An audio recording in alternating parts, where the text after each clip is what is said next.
1 out of 8 women today or sometime in their life will be diagnosed with breast cancer. My wife actually was one of those women, Jeannie. And we have also had some close friends that have gone through this experience, as well as some very close friends recently, or one close friend that we lost to this disease in the recent past. So therefore, as a co-survivor, I'm very much aware of the experience that this is all about and what kind of experience people go through. Cancer strips away the veneer of all the things that aren't important in people's lives, whether their garage door is working, whether they made the mortgage payment this month, and it really cuts down to what's truly important. And you learn those lessons through your patients if you pay attention. Certainly the statistics are powerful. It's 1 in 8, and when it walks through your door, it hits you like a hammer. Like so many others, people in our family have been affected by breast cancer. My wife Gwen's only sister, Jan, contracted breast cancer 8-9 years ago.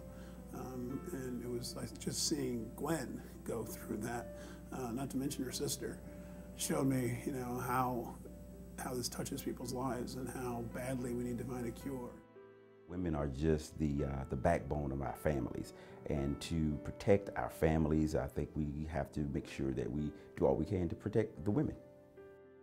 The women are kind of the nucleus of the family, so if they're affected or not around or down, then children and other members of the family are affected.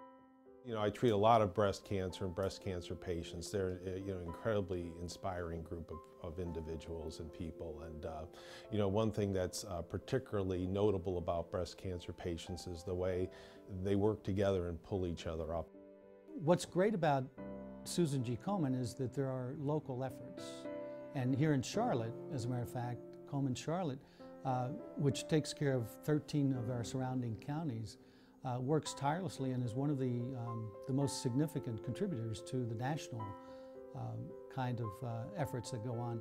So through events like Laugh for a Cure, as an example, funds are raised to support these 13 counties and the needs of the people in these 13 counties. That's one of the beauties of this. It's not just in Charlotte, it's not just in one particular location.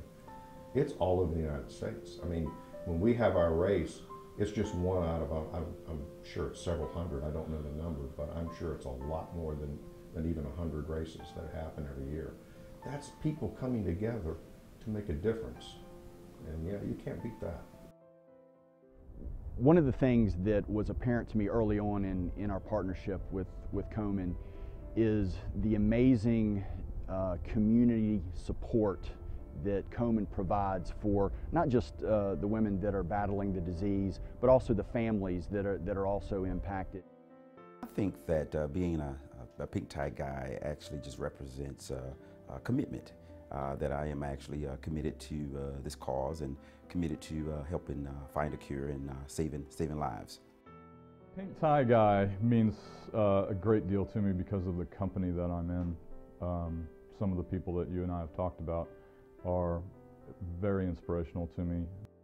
They give a lot and they don't ask for a lot in return, and I'm proud to be associated with those guys that have made such an impact in our community with the fight against breast cancer.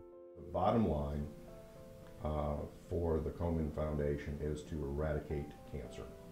Just get rid of it. I think that it can be done, I really do. There are naysayers out there that say that, no, there's always going to be one form or another, but I just don't believe that. I think breast cancer is a disease we're really starting to get a handle on. I mean, there's the big picture that, we're learning breast cancer isn't just one disease, but as we sequence the genome, which has now become possible, not today, but tomorrow we'll be treating breast cancer at a very personal, specific level with targeted agents. That'll be much better than what we use today. I think Komen understands the importance of that research and experience for tomorrow, but just as importantly, they understand that we're dealing today with patients.